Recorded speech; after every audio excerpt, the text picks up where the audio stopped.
saya ingin membuka mindset dulu tentang kenapa sih menulis itu kok susah, terus bagaimana menjadi gampang. Sebetulnya ada beberapa hambatan yang kita rasakan. Ada faktor psikologis, itu faktor dalam diri kita. Kadang itu dalam diri kita itu merasa saya nggak punya keterampilan menulis loh. Gitu. Ya, padahal menulis itu adalah keterampilan yang bisa dipelajari. 99 itu kerja keras, bukan dari bakat, saudara. Ya, para ulama juga begitu kok. Dia nggak punya keterampilan, tapi bagaimana dia mampu menerjemahkan ayat ya tentang literasi itu, mereka mampu untuk menulis, gitu. Nah, jadi jangan terpaku kita nggak punya keterampilan. Ya, keterampilan itu ketika ada pembiasaan, itu saja. Ketika pembiasaan, ya tidak hanya sekedar pengetahuan loh ya. Kalau pengetahuan belum jadi keterampilan, cuman tahu. Tapi kalau sudah menjadi kebiasaan, dia praktekin, maka menjadi sebuah keterampilan. Sebulan aja nulis buku antologi itu, kayak Pak Mukhtar. Jadi itu beberapa buku, nanti akan jadi kebiasaan. Tapi kalau udah candu, sudah ada yang hilang, ini sangat luar biasa. Jadi nggak jadi terbiasa gitu, ada sesuatu yang hilang kalau nggak nulis. Ini sangat luar biasa kalau sudah sampai taraf ini, gitu. Karena sudah membangun sebulan, bahkan setahun, gitu ya. Gitu. Kebanyakan orang juga kalau nulis itu takut dikritik dan dihina. Tulisannya jelek, langsung nggak menulis lagi. Belum menulis, tapi udah malu, takut dikritik dan hina. Nah ini yang sering terjadi gitu ya. Orang kita itu kadang kalau baca buku, kalau baca buku depan temannya langsung tuh. Kalau nggak dibully, dinyir-nyir. Weh, kutu buku, wah gini. Berbeda ya kalau kita lihat pemandangan di Jerman, di Prancis, itu di stasiun, di terminal, bahkan di pasar, itu mereka pandangannya sehari-hari membaca buku dan menulis itu. Tapi kalau kita ini kadang-kadang gitu ya, udah takut dikritik dan dihina, udah nggak mau lagi itu disangkanya wah kutu buku, disangkanya wah pokoknya nyinyir jadi malas gitu ya. Jadi kayak barang mahal gitu orang baca buku di depan umum. Coba kalau Bung Hatta itu, ya Bung Hatta itu terinspirasi ketika dia mau ke Rotterdam, Belanda itu, dia ke Prancis dulu, itu banyak sekali, sepanjang banyak orang ketika naik kereta itu membaca buku, cintanya dengan membaca buku, ya. Tapi berbeda dengan orang Indonesia. Ketika ada yang begitu, langsung dibully lah, foto buku, gitu kan, dinyinyir ya, udah itu kesan langsung ya, nggak mau lagi tuh. Nah ini yang sangat memprihatinkan, gitu ya. Takut dikritik, takut dihina, jadi nggak mau lagi gitu ya. Nah inilah kita tunjukin untuk apa? Ya kritik dan hinaan itu bumbu-bumbu dalam hidup lah. Ya. Biasa lah itu. Kalau nggak dikritik dan hina kan kita kan nggak ada gairah lah dalam hidup. Memang seperti itu dalam hidup. Harus ada cobaan dan ujian bagaimana juga Allah berikan kepada kita. Itulah dinamika kehidupan ya. Kadang-kadang merasa tidak percaya diri gitu ya. Bagaimana Pak pertanyaannya supaya percaya diri untuk bisa menulis gitu. Dan memang perlu ditumbuhkan karena ini sebuah proses percaya diri. Kadang orang bisa percaya diri itu karena mungkin prosesnya berbeda-beda. Ada yang cepat percaya dirinya, ada yang lama. Ya, kalau yang cepat percaya dirinya mungkin dari keluarganya sudah diberikan kepercayaan diri. Jadi ketika dia berbuat sesuatu termasuk membaca dan menulis itu muncul. Tapi kalau tidak ada kepercayaan diri yang dibangun dalam keluarga, biasanya repot.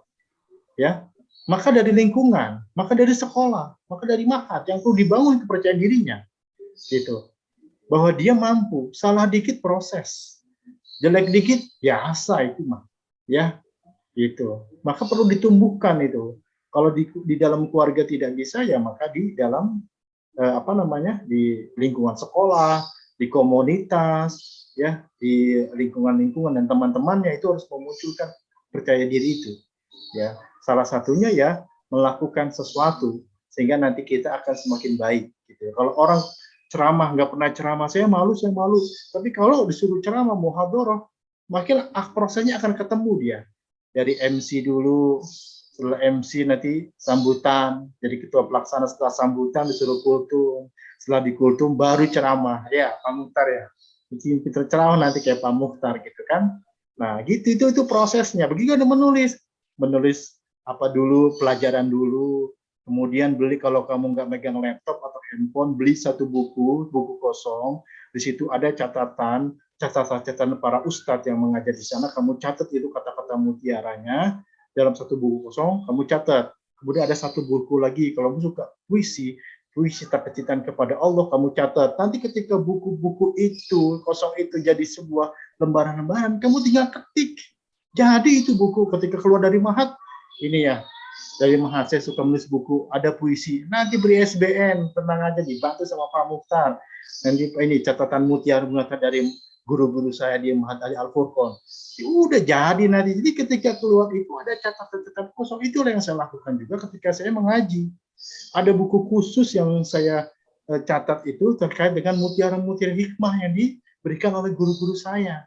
Jadi itu nanti bisa kita rangkai kembali, ya.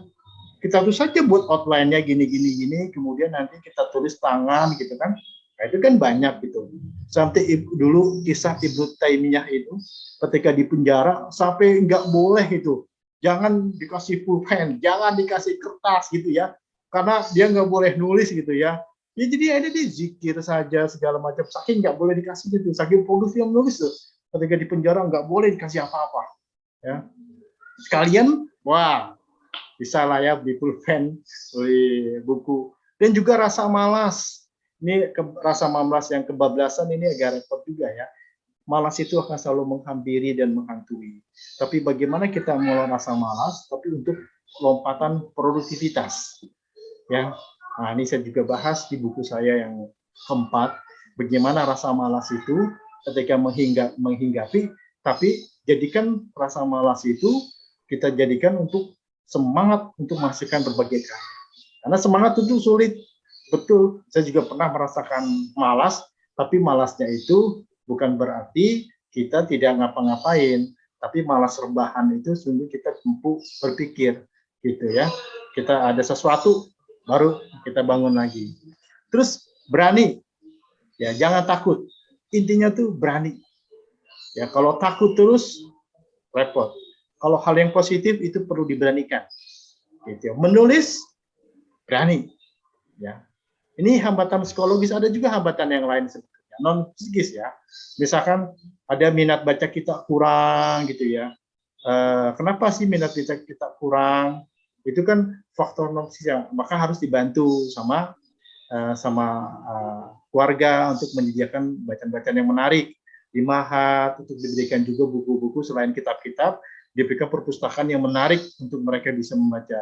Ya, perkuat dengan buku-buku literasi itu supaya ada minat untuk membaca.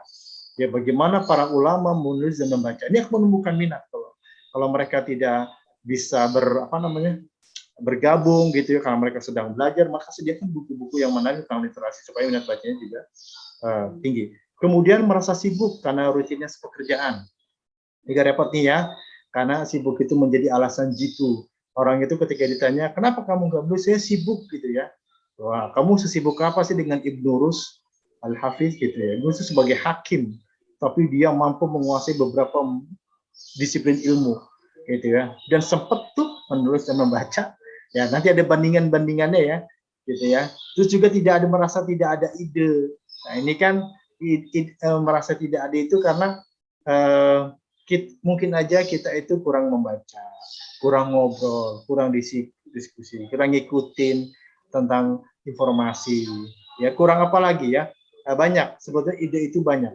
Ketika kita berkumpul atau belajar itu banyak ide yang muncul. Ketika kita ngajar dengan sila kita itu banyak ide yang muncul.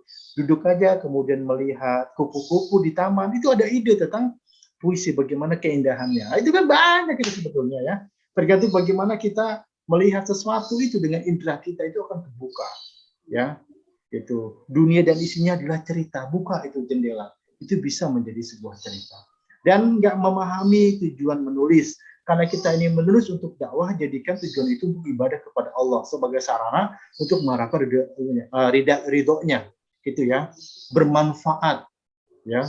Khairunas anfa'hum linnas, gitu ya. Sebaik-baik kamu adalah bermanfaat untuk orang. Jadi tujuannya mencari ridha Allah sebagai ibadah dan bermanfaat buat orang lain. Nah, itu cocok itu. Ya. Jadi kalau tujuannya relati repot nih. Kalau tujuannya relati atau uang ketika dia nggak dapat uang, kemudian bukunya itu nggak kejual, dia nggak menulis lagi. Atau tujuannya pengen popularitas. Ketika nanti ada persaingan penulis lain yang popularitas, dia nggak mau nulis lagi. Nah, tujuan untuk beribadah kepada Allah ini sangat luar biasa. Nggak usah kendor kalau nggak ada materinya. Nggak usah kendor kalau kalah saing dengan yang lain. Kenapa? Kalau tujuan saya cuma ibadah kok sama Allah. Ya, mau nanti dapat uang atau tidak segala macam itu bonus aja. Tapi saya sudah menulis, mudah-mudahan bermanfaat untuk orang lain. Ya, ini ilmu yang kita kemas ini akan menjadi amal jariah ketika dibaca orang lain. Apalagi ketika dibaca membawa perubahan itu luar biasa. Ya, itu ada satu buku orang itu ketika berubah, seorang Saiful Anwar, ketika dia itu seorang petinju, tapi sempat tangan kanannya itu sempat sakit, tapi dia bangkit itu ketika ada seorang, baca buku ya, seorang wanita yang cacat gitu ya, tetapi bisa menang lomba. Dari buku akhirnya dia bisa berubah ya menjadi seorang komentator tinju handal. Itu dari buku. Nah, kalau kita menulis buku, itu ketika dibaca buat perubahan, itu insya Allah ya, au ilmun yanfa'u bih, menjadi ilmu yang bermanfaat buat orang lain dan menjadi perubahan. Dan faktor lainnya adalah model dan ragam bahasa. Terkadang kita menulis menulis buku itu karena bahasanya harus seperti bahasa akademik, enggak juga kok. Kalau kita pengen nulis bahasa bertutur kayak orang ngobrol, kayak orang cerita, bisa. Kan buku itu macam-macam. Ya, jangan disamakan dengan buku referensi akademik, emang susah kalau itu. Kita mungkin belum ke sana. Tapi buat buku yang simpel-simpel kayak orang cerita, ya, itu ada itu jenis-jenis buku. Jadi jenis-jenis buku yang santai, ya, yang kita kuasai dan kita senangi. Yang penting ada karya, gitu ya.